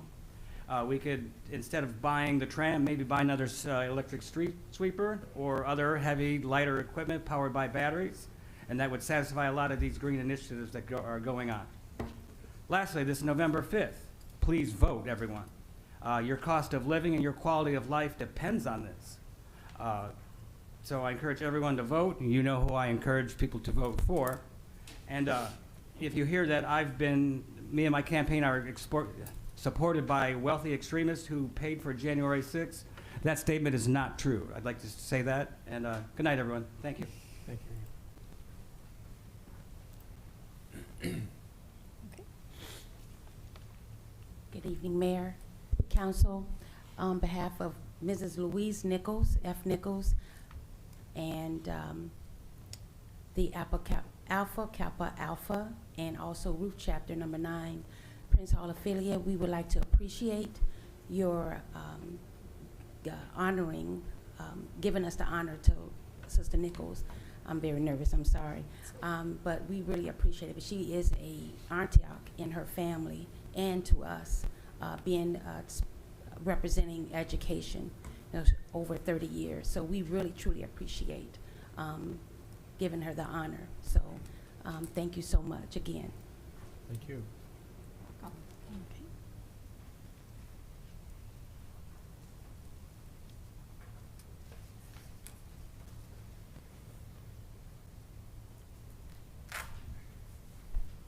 Good evening, everyone. My name is Greg Pisker. I am an avid walker of the Forest Preserve paths in Will County. I'd like to tell a story about the Rock Run Preserve I had last year on October 20th of 2023. I used that path to walk to work. I work at the Joliet YMCA on Hobo Road.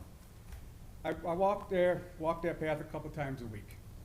That day was an ordinary day for me.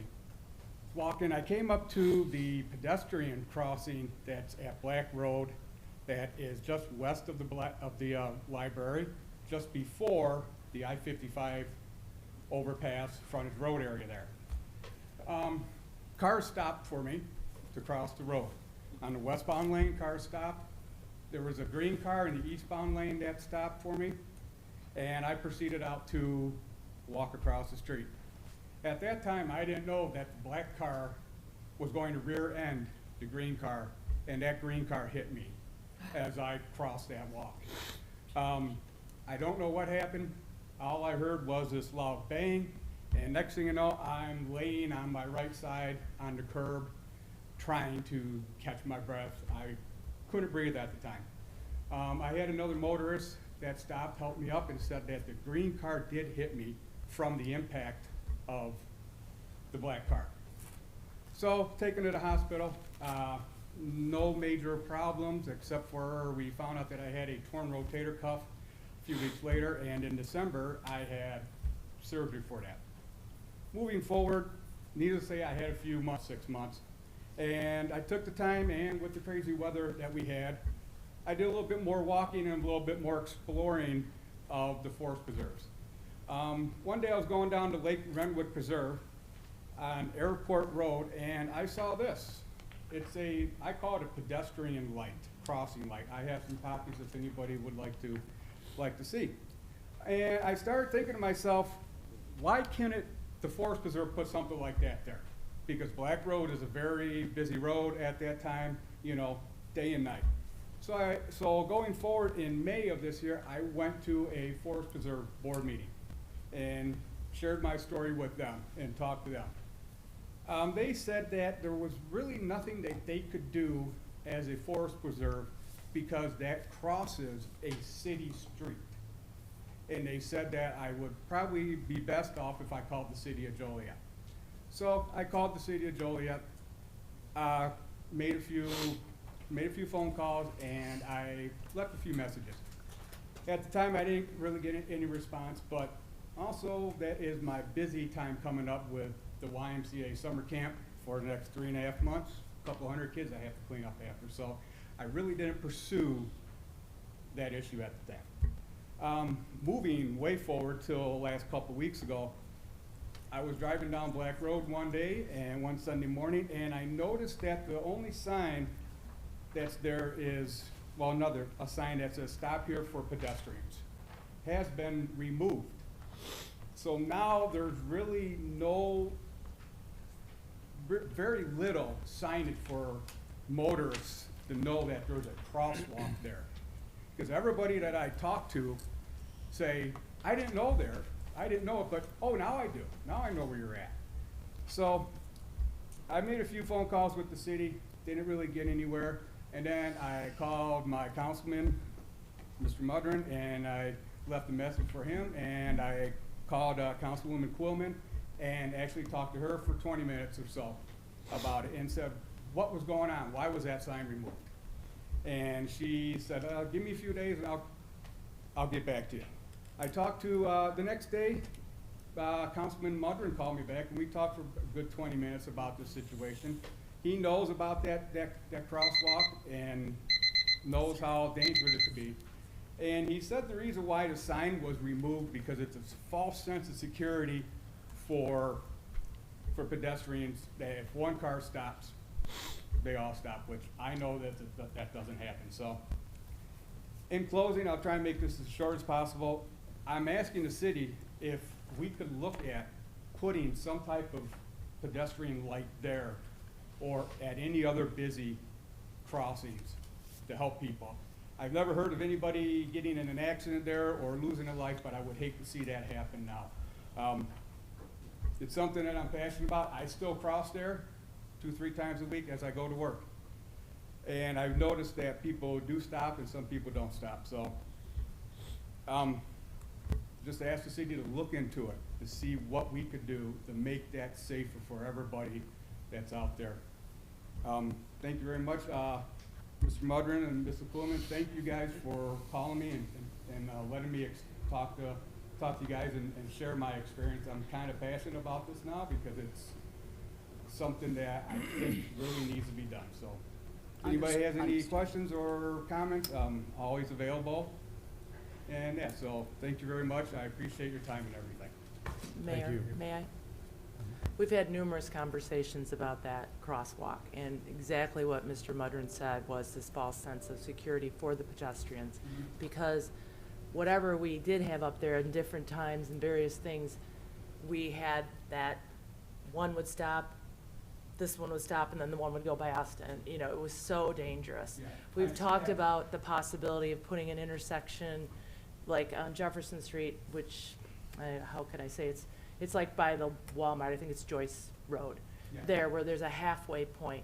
We've talked about numerous things. We really have been trying to get something done about that situation. Okay, I see exactly what you're saying because I still see it and I wave people along and, you know, it's just, I think a light would be something that the motorists could see visually other than just a sign that has a bicycle on it that's 3 feet away from the crosswalk, because I took pictures and I kind of walked it out, and there's a sign further ahead with a bike on it, but then there's one 3 feet from that crosswalk, and I think that there should be something further back, you know, saying, hey, there's something here.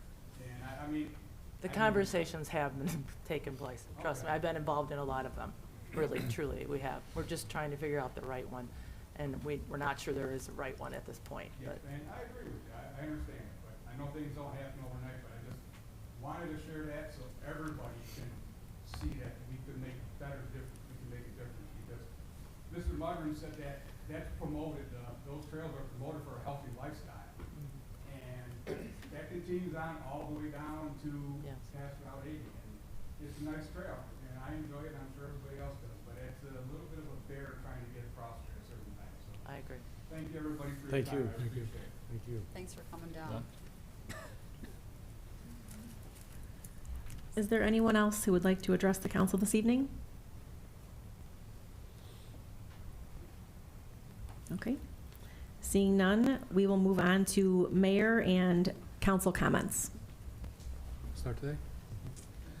All right, just wanted to say that, yeah, I attended today, this morning, the Ambassador Day at the University of St. Francis, where they gave the State of the University address, which we had a lot of great information and talked about the different partnerships and the way we work and the importance of having something like the University of St. Francis here in Joliet. I had the honor to be able to speak there today, and it was a great event. I also, too, will be cooking at the Men Who Cook, so I encourage everyone to go to menwhocook.info. If you haven't got your tickets, it's a great event. Lots of good food, lots of people participate, and it's for a great cause, so I encourage everyone to go there. And then I also wanted to congratulate all the Joliet runners that ran the Chicago Marathon this past weekend. That's 26.2 miles, and I've seen a lot of friends, people from the Park District, people from all over from Joliet that ran it. They say less than 1% of the population actually run and complete a marathon, so congratulations to all those runners. And lastly, because my wife told me to, now I want to wish her good luck. She's running with my sister and her friend Maria the half marathon starting in Detroit, running into Canada over the Ambassador Bridge, which should be a really cool experience that they're running this weekend. So, encouraging people to get out there and walk, run, and we'll have to look out to better our trails here as well to encourage more people to get out and do more walking and running. So, thank you. Those are my comments. Thank you. Yeah, I'd just like to bring up like 6 corners. If you're heading eastbound, maybe this is for Greg, anything in the future to maybe widen that or extend the turn lane, or I'm sure everybody's driven through there heading eastbound at 6 corners. It just gets real crammed there, and I don't know what we can do. And then also the manhole covers. It always seems like these manhole covers are right in the traffic lane when you're driving, and they're all, when you hit it, you know you hit it. I mean, they're all sunken and collapsed, and I don't know if we're ever redoing that. If we could put those maybe in the center instead of on the, your tire tracks, I guess. So I don't know if you have a comment on that or not. The intersection at 6 corners is a state controlled intersection because Route 30 runs through there. I'm not aware of any plans that they have to widen that out. They did that a number of years ago when they did Route 30 and widened it out quite a bit at that time. I'm not aware of any current plans to widen that intersection out. And then I guess if we come westbound, the collapsed manhole covers. Yeah, we can look at that. We can put a work order into the system and see if we can have somebody take a look at those. Thank you. All right, a couple weeks ago, we spoke about the disaster which happened with all these hurricanes, and we met a week ago Monday here. It was the mayor and myself, Rocky Kaler, Isaac from Legacy Express, Jennifer Garcia, the fire department was represented, Rose Maria was there, Krista Desiderio. So we came up with a lot of nice ideas. When this hurricane happened, I was just thinking like there's something that we need to do here in Joliet. I mean, Joliet is a very giving town. There's a lot of charity work that goes on in the city. And so I immediately called Rocky Kaler over at Cadence Cares Foundation. Rocky has put on almost 1,000 of these relief efforts, so he's more the expert than I would ever be. But we spoke to Rocky, and we came up with a date, and that'll come up here in a slide here real soon. But anyway, we're encouraging the residents of Joliet to donate, to the American Red Cross, Salvation Army, Convoy of Hope, or Cadence Cares Foundation. Obviously, we have some national charities here that could help a lot of these people here in the Southeast. So we came up with a hurricane disaster relief date. It's going to be October 18th, which is this coming Friday from 10 to 7, and the 19th, which would be Saturday, from 8 to 3. It's going to be taking place at the Operating Engineers Local 150 off the frontage road. And it's going to be for 2 days. And I really believe it's going to be a big success. We want to encourage everyone to bring bottled water, Gatorade, non-perishable food, infant diapers, infant seal formula, cleansing wipes, and adult hygiene items. You can email Rocky or myself for any volunteer, if anybody wants to volunteer. You know, I really believe that this is going to be a big success, and I know Joliet is going to be very helpful in this endeavor. This trailer is going to be taken down to Northern Tennessee Disaster Relief Center in Tennessee, and then it's going to be taken to Bristol Motor Speedway, where it'll be distributed. You know, Rocky he's an expert at this. He has the Tennessee Department of Transportation helping them out with all the roads that are closed and all the roads that are open. So with Rocky's help and the citizens of Joliet and Isaac Isa from Legacy Express, I believe this is going to be a big success. And you know, if this goes good, which I think it will, we'd like to do something another week or two. So that's my comments, Mayor. So Thanks, Shirley. So I just want to take a moment to recognize yesterday being Indigenous Peoples Day, and so for all of my Purepecha brothers and sisters and the many inhabitants of Turtle Island, I say to remember our strength, Huchari Winapekwa. I also want to take a moment to recognize that a year ago, our community suffered a very tragic loss when young life was cut far too short. And so I want to take a moment to honor the memorial, the 1-year memorial of the tragic passing of 6-year-old Wade Alpha Yumi, who was the unfortunate victim of a murder, and to recognize that the issues that we see internationally, the conflicts that we see abroad, often take a toll on our own home communities here. And while we might not think that we are connected to these issues, that tragedies that happen across the world won't impact our lives personally or the people that we know for a fact that they do. Because Wade should still be here with us. He should be in school now, making friends, growing up, and that will never happen. And so we pray for peace, not only here and in our own communities, but across the world. And so I'd like to take a brief moment of silence for Wade.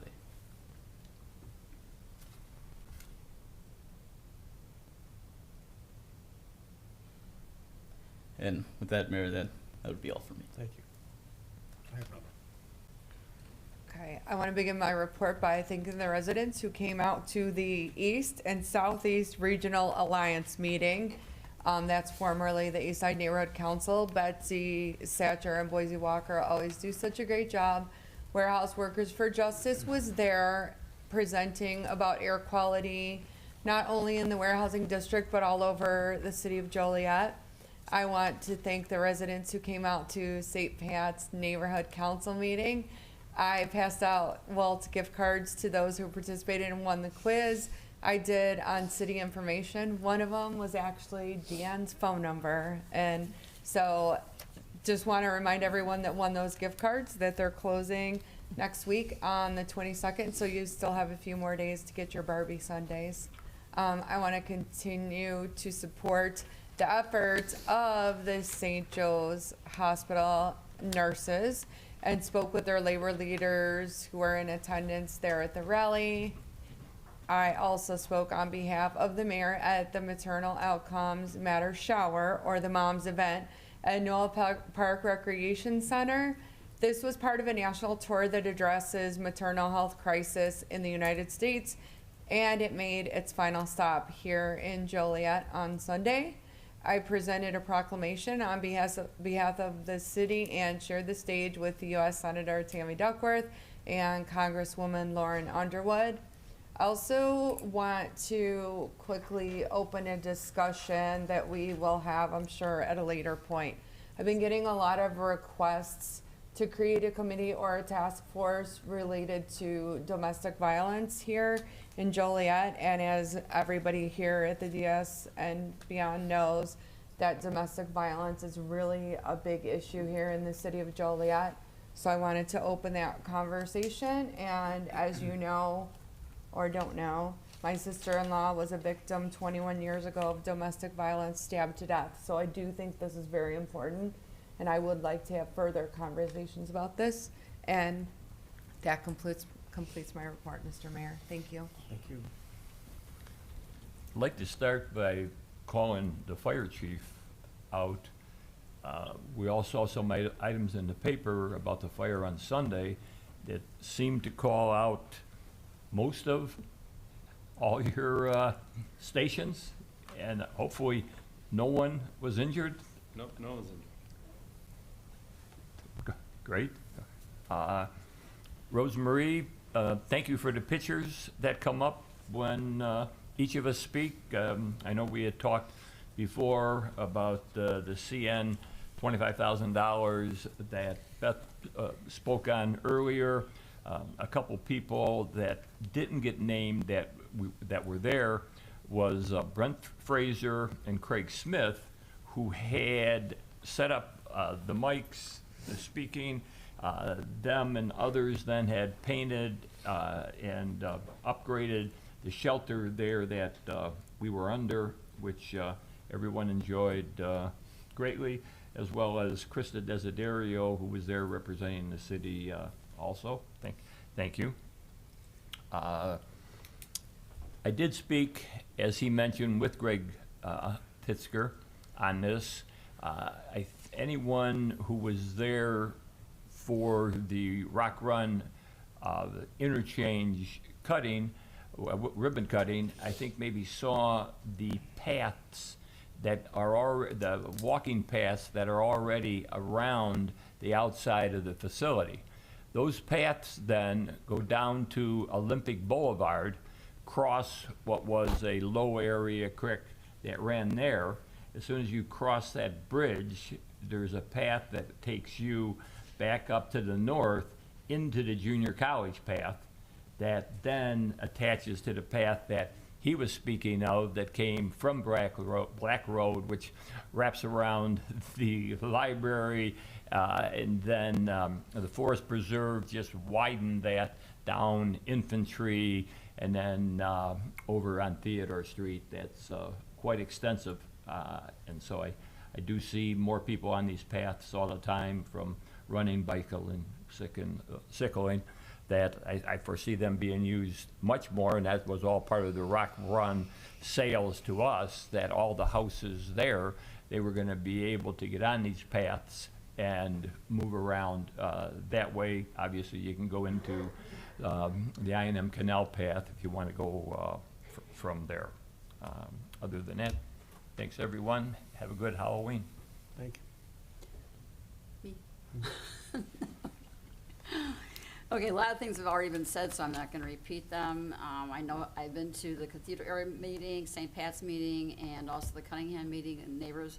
And not too many complaints, just that when the pipes were being redone for the water system, some of the grass that has been in the parkway because of drought has been ended up just weeds. And so I talked to Allison Swisher, and that because of that, it will be replaced in the spring, but you just gotta let us know where the weeds are, because they didn't really get watered after there was no rain. So, okay, let me move on a little bit real quick. Tomorrow at 2 o'clock, there's a town hall meeting at the library on Black Road at 2 p.m. Senator Ventura is putting it on to discuss the sale of St. Joe's Park. I was also with Councilwoman Barra at the support for the nurses. It was like last Wednesday?